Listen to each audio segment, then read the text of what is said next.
யாருக்குங்க பிடிக்காம போகும். நான் ஸ்கூல் படிக்கிறப்ப அம்மா வந்து செஞ்சு கொடுப்பாங்க. 2 நாளுங்க சூடுபடி பண்ணி சாப்பிடுவோங்க. பயங்கர டேஸ்டா இருக்காது. எப்படி செய்யலாம்னு பார்த்துடலாங்களா? 2 ஸ்பூன் கடலெண்ணெய், 1/2 கிலோ தக்காளி பழம்,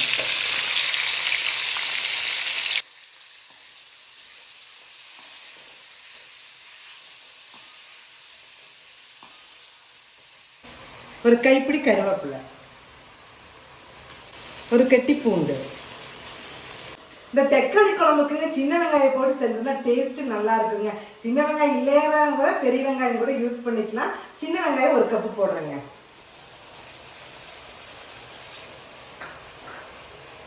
நல்லா வந்துங்க எண்ணெயில் வந்து இந்த வெங்காயம் தக்காளி இந்த பூண்டெல்லாம் வந்து எண்ணெயில் நல்லா வதக்கிக்கணுங்க.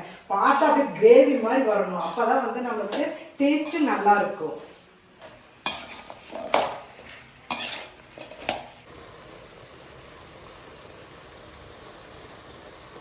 ஒரு ஸ்பூன் கரம் மசாலா தூள்,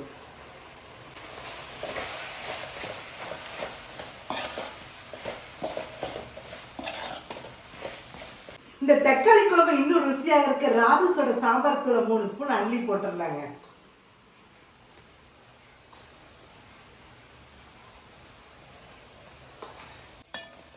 அதையும் சேர்த்து நல்லா ஒரு வதக்கிக்கலாங்க. துருவன தேங்காய் 1 மூடி. இதே ஒரு வதக்கிங்க. நல்லா ஆற வச்சுங்க. மிக்சியில் தண்ணி ஊற்றாம நல்லா பதமாக அரைச்சி வச்சுக்கோங்க. அப்படி தண்ணி தேவைன்னா லைட்டாக கூட ஆட் பண்ணிக்கலாம். அதுக்கப்புறம் நம்ம ஆட் பண்ணிக்கலாங்க. வாசம் எப்படி தெரியுங்களா இருக்குது? நல்லா கமன் இருக்குதுங்க. நான் வந்து இதில் எப்படி சாப்பிடுவேங்கிறத நான் சொல்கிறேங்க. அம்மா வந்து செஞ்சாங்கன்னா 2 நாள் அது சூடு பண்ணி சாப்பிட்றப்போ சப்பாத்தியோட தொட்டு சாப்பிட்டாலும் செம டேஸ்ட்டாக இருக்குங்க. அதே மாதிரி கொதி இட்லியில் இது மேலே ஊற்றி சாப்பிட்டாலும் செம டேஸ்ட்டாக இருக்குங்க. பாருங்கள் எப்படி நைஸாக அரைச்சி எடுத்துருக்குறேன்னு. இந்த தக்காளி குழம்புங்க 2 நாள் கெடாமல் இருக்குதுன்னா எப்படிங்க? கொஞ்சம் எண்ணெய் வந்து கூடுதலாக சேர்த்திக்கிறீங்க. ஒரு 5 ஸ்பூன் கல்லெண்ணெய் சேர்த்திக்கலாங்க.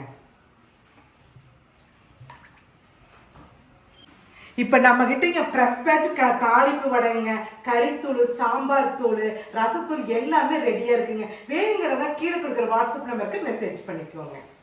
எண்ணெய் நல்லா காஞ்சிருச்சுங்க. வெங்காயமோ எதுவும் போட தேவையில்லைங்க. ஏன் தெரியுங்களா? இந்த தாளிப்பு வடகத்தில் எல்லாமே இருக்குதுங்க. பெருங்காயம், கடலைப்பருப்பு, உளுந்து, கடுகு எல்லாம் இருக்குதுங்க. இது ஒரு அரைவாசி மட்டுங்க. அப்படியே இப்படி போட்டால் போதுங்க. பாருங்கள் மனம் எப்படி வருதுன்னு பார்த்துக்கோங்க. இதில் வெள்ளைப்பூண்டெல்லாம் சேர்த்து இருக்குதுங்க.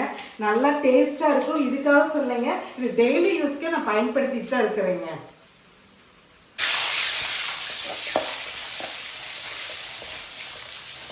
இப்போ அரைச்சி வச்ச மசாலா ஊற்றிக்கலாங்க.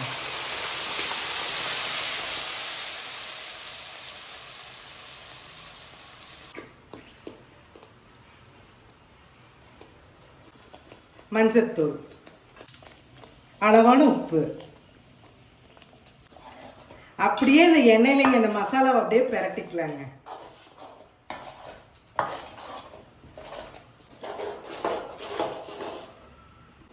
ஒரு லிட்டர் தண்ணி ஊற்றி நல்லா தலப்பழப்புடன் கொதிக்க விட்டுக்கலாங்க.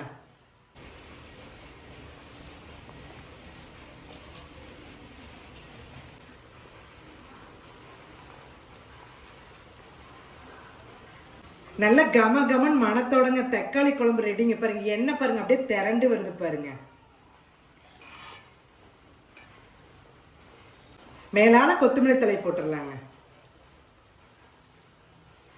அவ்வளோதாங்க. நல்லா காரசாரமாக சுவையோட குழம்பு தக்காளி குழம்பு ரெடி ஆயிடுச்சுங்க. இதே மாதிரி நீங்கள் ட்ரை பண்ணி பார்த்து எப்படி இருக்குன்னு கமெண்ட்ஸ் பண்ணுங்க.